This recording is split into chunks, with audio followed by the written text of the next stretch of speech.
உங்களுக்கு வந்தா ரத்தம் தக்காளி சட்னியா ஃபர்ஸ்ட் இம்ப்ரெஷன் குழந்தையா மாறிட்டாங்க ஒரே நாள் நான் வேண்டுதல் அங்க பண்றோம் கத்தணும் நீங்க பாசிட்டிவ் கூல். நண்பர்கள் அனைவருக்கும் வணக்கம். விஜய் டெலிவிஷன்ல ப்ரோமோ விடுற மாதிரி ஜியோ ஹாட்ஸ்டார்லயும் ப்ரோமோ விடுவாங்க. அந்த மாதிரி வந்திருக்க ஒரு ப்ரோமோவை பத்தி தான் நம்ம பார்க்க போறோம். ஆக்சுவலா வீட்லயே யாரு சரியான பிளேயர்னு நீங்க நினைக்கிறீங்க? என்ன கேட்டா யாருன்னு தெரியுமா சொல்லுவேன்? பிக் பாஸ்னு சொல்லுவாங்க.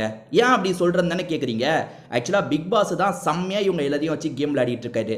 முதல்ல இந்த கண்டஸ்டன்ட்லாம் உள்ள வந்தாங்கல்ல, வைல்டு கார்டு கண்டஸ்டன்ட்லாம், அப்படி வரும்போது அவங்கள வச்சு இந்த ஹவுஸ்மேட் எல்லாம் வருன்னு வருத்தாரு. ஓகே, ஒரு கண்டென்ட் ரெடி ஆயிடுச்சு. இப்போ அவங்கள மாட்ட வைக்கணும்ன்றதுக்காக அதுக்கு ஒரு டாஸ்க் தந்திருக்காரு. உங்களுக்கு வந்தா ரத்தம், எங்களுக்கு வந்தா தக்காளி சட்னியான்ற மாதிரி ஒரு டாஸ்க் வச்சிருக்காரு. ஆக்சுவலா இவங்க வந்தே ஒரு நாள் தானே ஆகுது. இவங்க முதல் நாள்ல என்ன இம்ப்ரெஷன் உங்களுக்கு இருக்குன்றத சொல்லுங்கன்ற மாதிரி பிக் பாஸ் சொல்லியிருக்காரு. அதாவது இங்க பிக் பாஸ்ல ஏற்கனவே இருக்கவங்க புதுசா வந்த 4 பேரை பத்தி கருத்து சொல்ல போறாங்க. சோ இதுல தான் ஃபர்ஸ்ட் ப்ரோமோல பார்வதி பேசின மாதிரி காமிச்சிருப்பாங்க போல. நான் ஏற்கனவே சொன்னேன், ஏன்னா இது நாமினேஷனா இருக்க வாய்ப்பு இல்லைங்க. நாமினேஷன்னா 2 பேரை பத்தி தான் சொல்லியிருக்கணும். ஆனா இவங்க 4 பேரையும் அட்டாக் பண்ற மாதிரி பேசினாங்க. சோ இது நாமினேஷன் இல்ல, வேற ஏதோ இருக்க வாய்ப்பு இருக்குன்னு நினைச்சேன். அதாவது இந்த டாஸ்க்குக்காக தான் இந்த மாதிரி சொல்லியிருக்காங்க போல. சோ ஃபர்ஸ்ட் ப்ரோமோலயே பார்வதி என்ன சொன்னாங்கன்றத காமிச்சிட்டாங்க. இந்த ப்ரோமோவை பொறுத்த வரைக்கும் பார்வதி அந்த டாஸ்க் லெட்டரை படிக்கிறாங்க. உங்களுக்கு வந்தா ரத்தம், எங்களுக்கு வந்தா தக்காளி சட்னியா அப்படின்ற அந்த டாஸ்கோட பேரை சொல்லிட்டு முதல் நாள் இந்த வைல்டு கார்டு கண்டஸ்டன்ட்டை பத்தி உங்களோட கருத்து என்னவா இருக்குன்றத ஒவ்வொருத்தரா வந்து சொல்லணும் அப்படின்ற மாதிரி சொல்றாங்க. ஐயோ என்ன சொல்ல போறாங்களோ அப்படின்ற மாதிரி இவங்க 4 பேருமே கொஞ்சம் பீதியில தான் உட்காந்துட்டு இருக்காங்க. கொஞ்சம் நஞ்ச ஆட்டமா ஆடணும், கொஞ்சம் ஓவரா வேற ஆடிட்டோம், ஒவ்வொருத்தர் என்ன வன்மத்தை கக்க போறானோ அப்படின்ற மாதிரி பயந்துகிட்டே தான் இவங்க எல்லாருமே உட்காந்துட்டு இருக்காங்க. ஸோ முதல்ல சுபிக்ஷா வந்து பேசுறத காட்டுறாங்க. யார் பேசுறதையும் முழுசா காட்டலங்க, கொஞ்சம் கொஞ்சம் தான் காட்டுறாங்க. சுபிக்ஷா என்ன சொல்றாங்கன்னா, நீங்க வந்தோடனே ஃபயர் மாதிரி இருந்ததுன்னு சொல்றாங்க. அதோடய அதை கட் பண்ணிட்டாங்க. நல்லா புரிஞ்சுக்கோங்க, ஃபயர் மாதிரி இருந்ததுன்னு இவங்க சொன்னோடனே கட் பண்ணிட்டாங்க. வினோத் பேசுறத காட்டிட்டாங்க. ஆனா சுபிக்ஷா என்ன தெரியுமா சொல்லியிருப்பாங்க?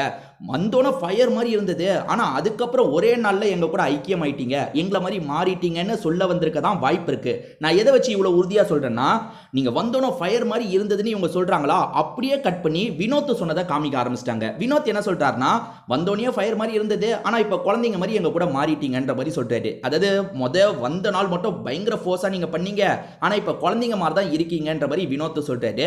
இதுல விக்ரம் சொன்னது எனக்கு பிடிச்சிருந்ததுங்க. விக்ரம் என்ன தெரியுமா சொல்றாரு? அதாவது வீட்டுல கத்திக்கிட்டே இருக்கீங்கன்ற மாதிரிலாம் நீங்க சொன்னீங்க, ஆனா நீங்களும் அந்த விஷயத்தை தான் பண்றீங்க. அதை ஜஸ்டிஃபை பண்றதுக்காக நீங்க ஒன்னு சொல்றீங்க.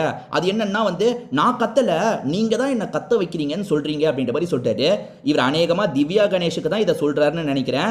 ஏன்னா நீங்க செகண்ட் ப்ரோமோ பாத்தீங்க, அந்த செகண்ட் ப்ரோமோல திவ்யா கணேஷ் தான் அந்த மாதிரி பண்ணிருப்பாங்க. நான் வந்து உங்களுக்கு ஏத்த மாதிரி பேசுறேன், நீங்க அப்படி பேசுறீங்க, நான் அப்படி பேசுறேன்ற மாதிரிலாம் சொல்லியிருப்பாங்க. அவங்களுக்காக இதை சொல்றாரா என்னன்னு தெரியல.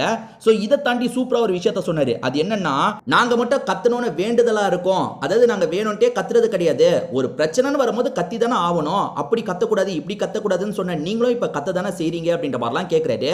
இந்த கேள்வி எனக்கு என்னமோ நியாயமா தான் பட்டது. அதாவது பிக் பாஸ் வீட்ல எல்லாருமே தாங்க கத்துவாங்க. என்ன மத்தவங்களுக்கு கத்துறவங்களுக்கு நம்ம கத்துறோன்றது தெரியாது, நீங்க கத்துறீங்கன்னு சொல்லுவாங்க. ஆனா ஒரு ஆர்கியூமெண்ட்னு வந்துட்டா எல்லாருமே கத்த தான் செய்வாங்க. சாஃப்டான ஆளு கூட ஆர்கியூமெண்ட்ல கத்த தான் செய்வாங்க. சோ விக்ரம் சொன்னது இது கரெக்டா தான் இருந்தது. ஆனா விக்ரம் எல்லாத்தையுமே காமெடியா சொல்றாராம், சிரிச்சுக்கிட்டே சொல்றாருங்க. சீரியஸா சொல்றத கூட சிரிச்சுக்கிட்டே சொல்றாரு. சரி விடுங்க, அவர் காமெடியா சொல்லணும்னு நினைச்சாலும் ஓகே தான். சொன்னார்ல, ஒரு கருத்து சொல்லிட்டார்ல, அதுவே ஓகே தான். அதை தாண்டி சபரி வந்து சொல்றாரு. சபரி அமித்தை பத்தி ஒரு விஷயம் சொல்றாரு. அது என்னன்னா, கூல் பண்ற வேலையை நீங்க பாக்குறீங்க. அதாவது ஒரு சண்டை வருதுன்னா நீங்க எப்ப பாரு கூல் பண்ணிக்கிட்டே இருக்கீங்கன்ற மாதிரி அமித் அண்ணன் நேத்து தான் என்கிட்ட சொன்னாரு. ஆனா இன்னைக்கு காலையில பார்த்தா அவரே அந்த விஷயத்தை பண்ணிட்டு இருக்காரு. அதாவது கூல் கூல் கூல், அமைதியா இருங்க, கொஞ்சம் கண்ட்ரோல் பண்ணுங்க, கத்தாதீங்க அப்படின்ற மாதிரி கூல்னு அவரே வார்த்தையை யூஸ் பண்றாரு. இதை பார்க்கும்போது எனக்கு எப்படி இருந்ததுன்னா, உங்களுக்கு வந்தா ரத்தம், எங்களுக்கு வந்தா தக்காளி சட்னியான்னு கேட்குற மாதிரி தான் இருந்ததுன்ற மாதிரி சபரி சொல்றாரு. இதுவும் வேலிடான பாயிண்ட் தான். ஏன்னா சபரி அதை பண்ணுவாரு. சண்டை நடக்கும் போது நிறுத்துங்கன்னு கண்ட்ரோல் பண்ணுவாரு. ஸோ அதெல்லாம் பண்ணாதீங்க, எதுக்காக நீங்க அந்த கண்ட்ரோல் பண்ற வேலையே பண்றீங்கன்ற மாதிரி அமித் கேட்டிருப்பாரு போல. அண்ணன் இன்னைக்கு நீங்களும் தானே அதை பண்ணீங்க. ஏன்னா ஒரு ஆர்கியூமெண்ட் நடக்குதுன்னா யாராவது ஒருத்தர் முடிச்சு வைக்கணும். அதை சபரி எப்பவுமே பண்ணுவாரு. அதுல நமக்கு மாற்று கருத்து இருக்கு. ஏன்னா நீங்க முடிச்சு வைக்கிற வேலையெல்லாம் பண்ண தேவையில்லை. நியாயம் யார் பக்கம் இருக்கோ அவங்க பக்கம் பேசுங்க, அதுதான் நம்ம சொல்ல வருது. ஏன்னா சண்டையை நிறுத்தி வைக்கிறதுலாம் ஒரு வேலை கிடையாது. யார் பக்கம் நியாயம் இருக்கோ அவங்க பக்கம் நீங்க பேசணும், அதுதான் பண்ண வேண்டிய விஷயம். சோ சபரி வந்து எனக்கு சொன்னீங்கல்ல, நீங்களும் அதை தான் பண்றீங்கன்ற மாதிரி சொல்லிட்டாரு. சோ வைல்ட் கார்டு கண்டஸ்டன்ட்டை யார் என்னென்ன சொன்னாங்கன்னா 4 பேர் சொன்னதை தான் காமிச்சிருக்காங்க. அதே மாதிரி பார்வதி சொன்னதை தனியா காமிச்சிட்டாங்க. இந்த வைல்ட் கார்டு என்ட்ரிஸா வந்திருக்கவங்களை பத்தி நீங்க என்ன நினைக்கிறீங்க அப்படின்றத கமெண்ட் செக்ஷன்ல சொல்லுங்க, நானும் தெரிஞ்சுக்கிறேன்.